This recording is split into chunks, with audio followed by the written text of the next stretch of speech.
Hello, and welcome to Real Person Reviews. I'm Sam, and I'm a real person. And today I want to talk to you about Lego Star Wars for the Nintendo Switch. This is one that I got, that I played only, it's on multiple platforms. I only played the Switch one, and also this is the regular version, not any of the DLC from the deluxe stuff, which I think is mostly from the, extra movies and some of the shows. This is just the main 9 movies that it's based on. So, also in preparation for this, I actually watched for the first time episodes 8 and 9, and I rewatched all of the movies, actually, so I would be prepared to fully enjoy this as someone who has already played and loved the complete saga back on the Wii of Lego Star Wars, and has a brief encounter with Lego Star Wars 2, the original trilogy back on the Game Boy Advance, long time ago. Just so you're aware that I played this, and I did everything in the game, so just so you know, everything in the base game on the Switch version, I got through this. I think that's all we really need for preface, other than I'm also going to be trying to treat this kind of like, you don't necessarily need to know a ton about previous Lego Star Wars games to jump into this one. All I'm assuming is that you know about Star Wars movies, the main ones, and have a knowledge of what Legos are going into this. Other than that, I think you're probably good to go. So let's just get right into Lego Star Wars: The Skywalker Saga.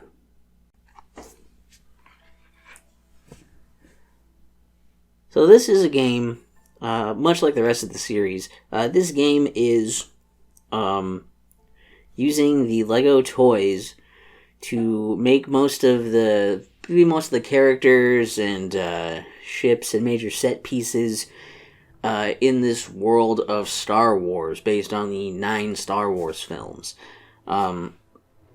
It's mostly a 3D platformer action adventure game, and basically you can start off with at the beginning of any of the 3 trilogies. For this, I started off with the sequel trilogies. I started with Episode 7, The Force Awakens.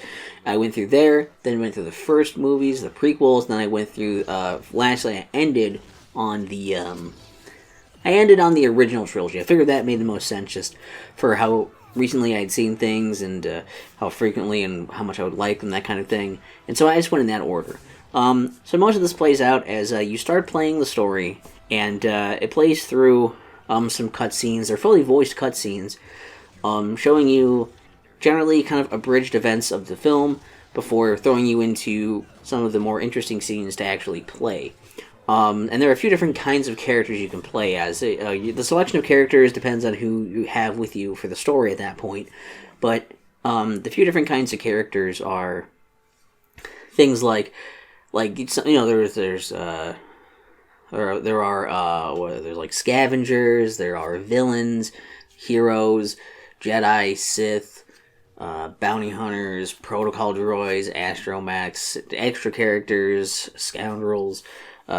Each of these different characters, the character types, I guess, have a number of different characters in them, and they have some special abilities, like some have grappling hooks, some can interface with certain terminals, some of them have jetpacks, etc.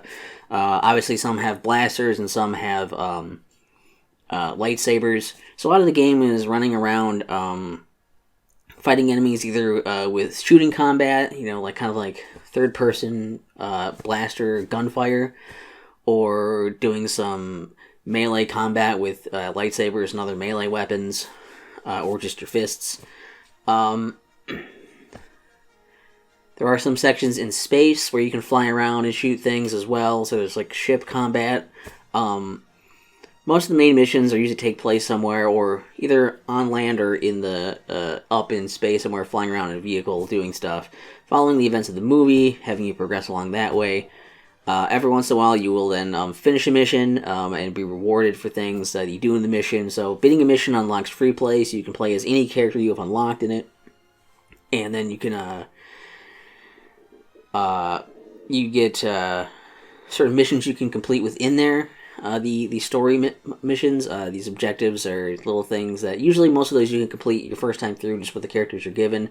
There are also hidden mini kits everywhere that will create little mini versions of popular vehicles from the series if you get all of those. But typically you have to come back and free play with a different kind of character than you're given in the story mode and collect the rest of them in free play to get those. And also for doing things like beating the mission, getting all of the mini kits, getting all the objectives, and getting enough of these little studs, which are just things that happen mostly when you destroy things. Sometimes you get it from getting good combos, fighting enemies and stuff. They're the general currency in the game, but getting enough of those, you'll get rewards for that. And these rewards you're getting are all Kyber bricks. And what those are is a special kind of collectible that can be used along with studs to buy upgrades, because you have upgrades for each specific class and also some general upgrades that work for all characters, and you need enough Kyber bricks and studs to get those. There are also these sections, usually you'll get to little breaks here, where you can go on and freely explore, either on land on the planets or in a space, nearby a planet. There are lots of little side missions for you to do. Some of these missions are open right away. Sometimes they require you to beat other side missions or other story missions first in order to unlock different things, aspects about them. Some of them require certain characters as well. And usually the rewards for these are getting more characters or Kyber bricks along the way. Some characters, when you unlock them, you get them. I think I said there was over like 300 or something in the game. So some of them when you unlock them just by going through the story and completing certain quests. Some of them you just unlock the ability to get them, which means you still have to pay credits in order to actually purchase them once you unlock them. And then there are also, in these different areas, there are also some just hidden Kyber bricks around for doing, just finding them and getting to them and completing little environmental puzzles, or just being able to go and get to them and touch them wherever they're hiding out. And there's on each planet there's a data card somewhere, and you can use along with studs, you can use those data cards to unlock even more extra stuff that you can apply to your gameplay experience in the sub menu. In space, it's pretty simplified combat there as well, going around shooting stuff. Sometimes there's a comet for you to destroy to get a bunch of studs or some Kyber bricks. Sometimes there's space battles for fighting things. Sometimes these base ships will show up out there, these capital ships. You have to go through a sequence of like destroying everything there, like around the ship, and then landing on the ship and defeating the captain inside the ship, and then you can explore the ship afterwards. That's a thing. But overall, yeah, it's a lot of story missions, side missions, collecting a bunch of stuff, lots of fully voiced dialogue and lore, and I'm sure a lot of the stuff isn't even canon that they're doing for these extra missions, but that's all in there. And there is a thing of progression that'll be counting up as you're completing these. There's also like a free play galaxy you can go to, so you don't have the restrictions of like having to follow story markers anywhere. If you want to just go around and explore the galaxy freely without that. And there's a nice way to track most of your missions and side missions and all these other kinds of things. There's a way to track that in your menu as well. So most of the game is completing the stories of all the movies and giving you all the side stuff to do, and getting 100% on all that if you want to do everything in the game. And then that's the game. And of course the DLC that I opted not to get. I also note I didn't play multiplayer, so I can't tell you what co-op is like. Just throwing that out there. As far as so the positive stuff, there's lots of stuff to really like about this game, because I was expecting, oh man, they're just going to take basically like they did with the Complete Saga, and I guess they did a Force Awakens game. I'm guessing they're going to do basically put that stuff together plus some new stuff for the last couple movies. That'll be it. And while I would have loved that, what they did was a lot more impressive to go in and be like, no, we're going to have like these open world sections you can go around and freely explore and just get lost in these different like little side stories and lore and things connecting to one another. And it really feels like the universe is like, even though it's into little sections, it's very connected in the sense that it feels like things you're doing in one place are kind of affecting other places, and an overall sense of progression and things moving forward. The reworked combat systems are interesting. It makes both the melee combat and the gunfire combat a little more involved and interesting. It does make the platforming have a bit of it goes a bit on the back burner But yeah, the different character classes, it feels like all these different kinds of characters at least are viable to use in situations where, like, I know in earlier games that was an issue where it's like, oh man, like, I don't want to be this, a droid can't do anything except for interact with his console, so I just needed him to eat up a slot until I can use them at the, at the thing.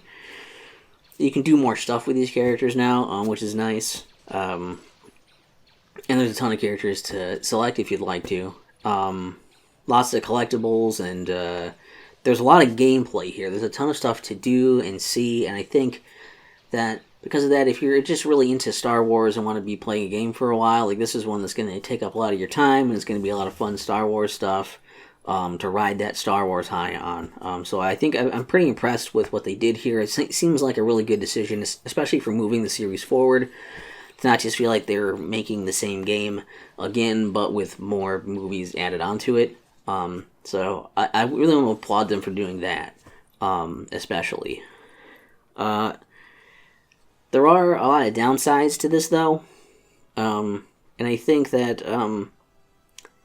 it's kind of hard to go in these, because I'm going to sound overly harsh, because there's a lot of interesting little things here to point out, but, like, I think, like, as an overall thing, part of it is that, like, editing scenes seems like a bad idea. Changing dialogue and stuff when you have it fully voiced and stuff is probably bad, because people remember iconic lines and scenes, and changing little bits here and there are going to feel weird to diehard Star Wars fans.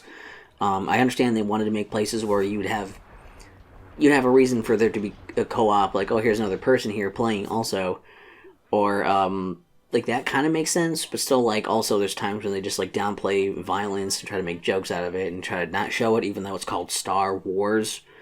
People are probably going to be violent and dying and stuff, but so that's kind of frustrating.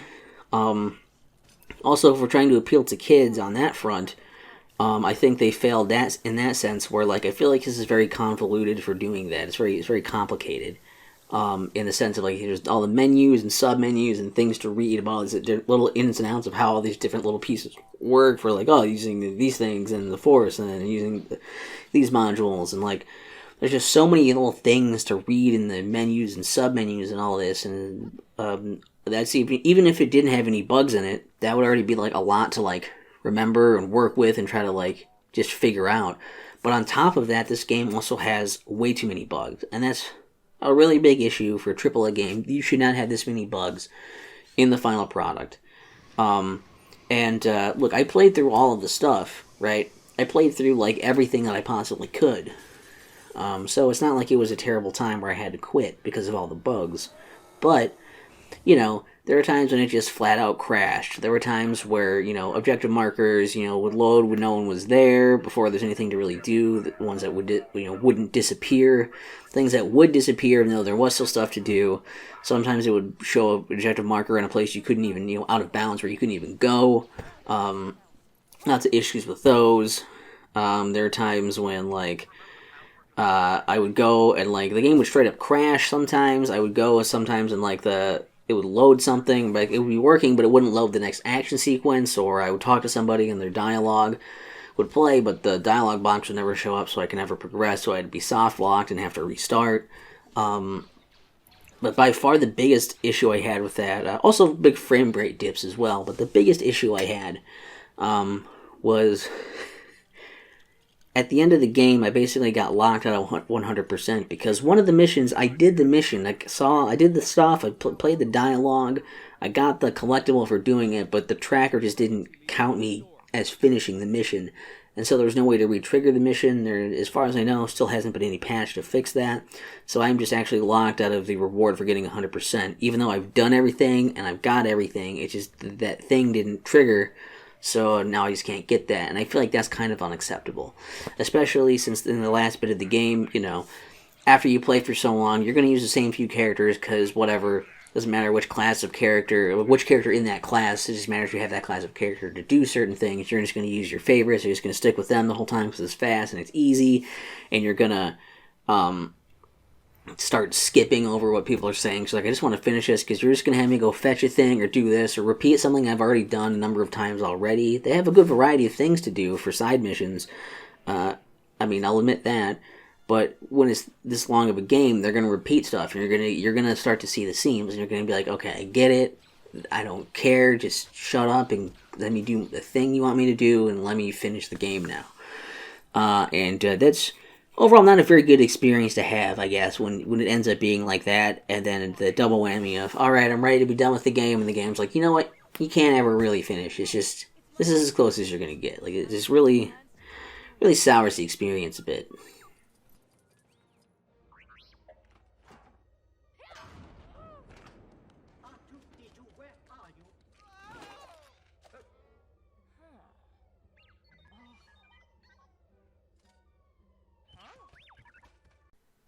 So, Lego Star Wars: The Skywalker Saga isn't bad.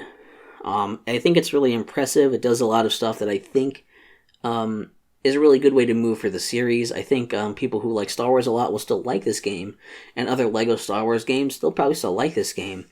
But if you're looking to play it, don't expect to finish it. Expect there to be lots of bugs, potentially even ones that are keeping you from completing the game, and expect your patience to wear a bit thin. This is probably a bit too long and too big, and it's probably a bit too annoying in the way that it changes things that you want to stay the same for being, what Star Wars is. You know the lines and the scenes and the stuff, and they change it. It's not super simple because some of the stuff is complicated, and also a lot of it's buggy on top of being weird and complicated in menus and sub-menus and all this, and just, it's finicky, and even if it performs better on other systems, I doubt all the bugs are gone. I doubt that it's going to make the game any closer to what I really wanted it to be, or any closer to being this awesome masterpiece thing. I think some more tweaking needed to be done in order to get it there, but it's still really good. And I still think that you'll really enjoy this. I think this is the right direction to go. And yeah, it's never going to be the complete saga again. That they're not going to do. There's not really a need to do that again because they already did it so well with that game. So I applaud these efforts. Just if they could get this all patched and cleaned up and everything, then I would say this is probably worth getting. Then if you're interested. Other than that, I would say wait for either that big patch or get it at a discount if you can, on sale or something. Because I just, in its current state, I don't think it's worth full price. But it's still pretty fun. Again, I played the whole game, so it's not like it was a terrible experience, otherwise I would have just quit if it was that miserable. It's still fun. It's still got lots of potential, and it still does some really good things. Just know that it kind of misses the mark on being some kind of masterpiece, if that's what you were looking for. That's all. And, as far as comments and suggestions and stuff, if you guys have any other games you think I should check out, in the Lego Star Wars verse, but oddly specific, I guess. I did get Lego Star Wars, the Game Boy Advance one, the very first one, so I'm going to be checking that out at some point. But I am curious to check out some of the DS ones and stuff. I don't know. Are other games really worth checking out, or are they all kind of the same thing with, some of the older ones? Like, is it one of those, like, you play one on the system, you've played them all? Is it kind of like that? I'd be interested in that kind of feedback. Or just any other Lego games. Are they worth checking out? And, again, this also is kind of crazy to think, like, we have just looking at this box, this is kind of nuts, right? It's Star Wars, which is now owned by Disney, but it's also Lego, but it's a video game on a Nintendo system by Warner Bros. There's so many names on it. There's so many things happening. So the fact that this could be any good at all through, so much licensing bullshit is really a miracle in itself. As far as licensed games go, this is still pretty good. So, yeah. I think that's it. May the Force, whatever.